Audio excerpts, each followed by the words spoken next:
ಸುತ್ತಿರಬೇಕು. ಆಮೇಲೆ ಕನ್ನಡಿಗೊಂದು ಒಂದೂವರೆ ಕೊಡಲಿಕ್ಕೆ ಸರ್ ಅವರು ಈಗ ಆಗಮಿಸುತ್ತಿದ್ದಾರೆ, ವೇದಿಕೆಗೆ ಬರುತ್ತಿದ್ದಾರೆ. ಎಲ್ಲರೂ ದಯವಿಟ್ಟು ನಮ್ಮ ಆತ್ಮೀಯರಾದಂಥ ಸಾವಿರ ಜನರಿಗೆ ಉಪಕಾರ ಮಾಡಿದಂಥ ವ್ಯಕ್ತಿ ಇನ್ನು ಮುಂದೆ ಜಿಲ್ಲಾ ಪಂಚಾಯಿತಿಗೆ ಅವರು ಆಯ್ಕೆಯಾಗಿರುತ್ತಾರೆ. ಅವರಿಗೆ ನಾವೆಲ್ಲರೂ ಶುಭಾಶಯವನ್ನು ಕೋರುವುದು ನಮ್ಮ ಕರ್ತವ್ಯ. ಮಾಜಿ ಪಿ ಡಿ ಒ ಅವರನ್ನು ಕಾರ್ಯಕ್ರಮಕ್ಕೆ ವೇದಿಕೆಗೆ ಆಹ್ವಾನಿಸಿಕೊಳ್ತಾ ಇದ್ದೇನೆ, ಹಾಗೆ ಕಾರ್ಯಕ್ರಮಕ್ಕೆ ಸ್ವಾಗತಿಸಿಕೊಳ್ತಾ ಇದ್ದೇನೆ.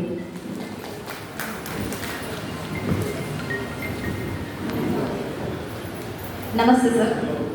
ಸರ್ ಅವರು ಮೊದಲಿಂದಲೂ ಕೂಡ ಇಲ್ಲಿ ವರ್ಕ್ ಮಾಡ್ತಾ ಇದ್ರು ಪಿ ಡಿ ಒ ಆಗಿ. ಭಾಳ ಖುಷಿ ಇದೆ ಅವ್ರ ಜೊತೆಯಲ್ಲಿ ನಾವು ವರ್ಕ್ ಮಾಡಿದ್ದು. ಇನ್ನು ಜಿಲ್ಲಾ ಪಂಚಾಯತಲ್ಲಿ ಸಿಗ್ಬೋದು, ಇಲ್ಲಿ ಸಿಗ್ಬೋದು ಅನ್ನೋದು ಕಷ್ಟ. ಸೊ ಕೊನೆಯ ಪ್ರೋಗ್ರಾಮಲ್ಲಿ ನಾನು ಇಲ್ಲಿದ್ದೇನೆ ಅನ್ನೋದು ನನಗೆ ಖುಷಿಯ ವಿಚಾರ.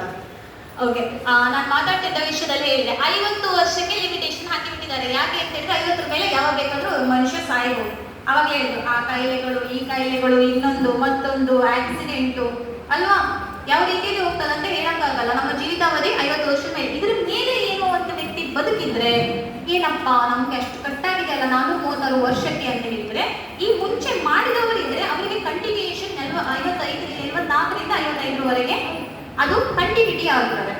ಆಯ್ತಾ, 50 ವರ್ಷದ ಮೇಲೆನೆ ನಾನು ಮಾಡ್ತೇನೆ ಇನ್ನ 5 ವರ್ಷ ಕೊಡಿ ಅಂತ ಹೇಳಿದ್ರೆ ಕೊಡುವಂತ ಚಾನ್ಸಸ್ ಇಲ್ಲ. ಈ ಮುಂಚೆಯಿಂದ ಮಾಡ್ಕೊಂಡು ಬಂದಿದ್ದಾರೆ, ಅವರಿಗೆ ಕಟ್ ಆಗ್ತಾ ಇದೆ, ಯಾವುದೇ ಬೆನಿಫಿಟ್ ಸಿಕ್ಕಿಲ್ಲ. ಒಂದು ವೇಳೆ ಸಾಧ್ಯತೆಗಳಿದ್ರೆ ಇರಲಿ ಅಂತ ಹೇಳಿ ಒಂದು 5 ವರ್ಷದ ಎಕ್ಸ್ಟೆನ್ಷನ್ ಅನ್ನ ಇಟ್ಟಿದ್ದಾರೆ. ಇದು ಆಟೋಮೆಟಿಕ್ ಎಕ್ಸ್ಟೆನ್ಷನ್ಸ್. ಆಯ್ತಾ, ಮಾಡಿಸಿದವರು ಕಟ್ ಆಗ್ತಾ ಇದೆ ಅಂತ ದಯವಿಟ್ಟು ಒಬ್ಸರ್ವ್ ಮಾಡ್ಕೊಳ್ಳಿ.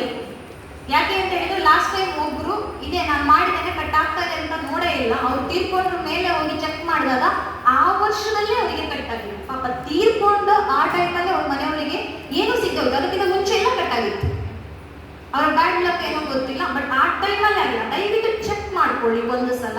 ಇಲ್ಲ ಅಂದ್ರೆ ಆ ಫಾರ್ಮ್ ಅನ್ನ ರೀಫಿಲ್ ಮಾಡಿ ಕೊಡಿ, ಏನು ಸಮಸ್ಯೆ ಇಲ್ಲ. 2 ಸಲ ಕಟ್ ಮಾಡಲ್ಲ, ಅದನ್ನ ನೋಡ್ತಾರೆ, ಅಬ್ಸರ್ವ್ ಮಾಡ್ತಾರೆ. ನಿಮ್ಗೆ ಮೊದಲು ಕಟ್ ಆಗ್ತಿದೆ ಅಂದ್ರೆ ಆ ಫಾರ್ಮ್ ಅನ್ನ ರಿಜೆಕ್ಟ್ ಮಾಡ್ತಾರೆ.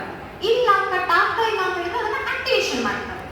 ಸೊ ಅಟ್ಲೀಸ್ಟ್ ವರ್ಷದಲ್ಲಿ ನಾವು 500 ರೂಪಾಯಿ ಯಾರಿಗೂ ಕೊಟ್ಟಿದೀವಿ ಅಂತ ಅನ್ಕೊಂಡ್ರು ತೊಂದರೆ ಇಲ್ಲ, ಹೌದಲ್ಲ. ವರ್ಷಕ್ಕೆ 500 ಅಂದ್ರೆ ದಿನಕ್ಕೊಂದು 2 ರೂಪಾಯಿ ಕೂಡ ಅಲ್ಲ. ನಾವೆಲ್ಲೋ ಮಕ್ಳಿಗೆ ಚಾಕ್ಲೇಟ್ ಕೊಟ್ರು, ಇನ್ನೊಂದು ಏನೋ ಅಂತ ಅನ್ಕೊಂಡ್ ಬಿಟ್ರು ಕೂಡ ಏನಾದ್ರು ಆಕಸ್ಮಿಕವಾಗಿ ನಮ್ಗೆ ಏನಾದ್ರು ಆಯ್ತು ಅಂತ ಹೇಳಿದ್ರೆ ನಮ್ಮ ಮನೆಯವರಿಗೆ ಅಟ್ಲೀಸ್ಟ್ ಒಂದು 2 ಲಕ್ಷ ಸಿಗುತ್ತೆ. ಏನು ಸಣ್ಣ ಅಮೌಂಟ್ ಅಲ್ಲ. ಎಷ್ಟೋ ಹೆಣ್ಮಕ್ಳ ಮದುವೆ ಕೂಡ ಆಗಿದೆ, ತಂದೆಯವರು ತೀರ್ಕೊಂಡಾದ್ಮೇಲೆ ಈ ಹಣ ಸಿಕ್ತು. ಹಾಗಾಗಿ ಈ ಮಾತನ್ನ ಸ್ವಲ್ಪ ಪ್ರೆಷರೈಸ್ ಆಗಿ ಹೇಳ್ತಾ ಇದ್ದಾನೆ. ಜಿಲ್ಲಾ ಪಂಚಾಯತಿಗೂ ಕೂಡ ಆರ್ಡರ್ ಇದೆ. MBB ಅವರು, LCF ಅವರು ಪಾಪ ಮನೆಗೆ ಹೋಗಿ ಕೂಡ ಮಾಡ್ತಾ ಇದ್ದಾರೆ.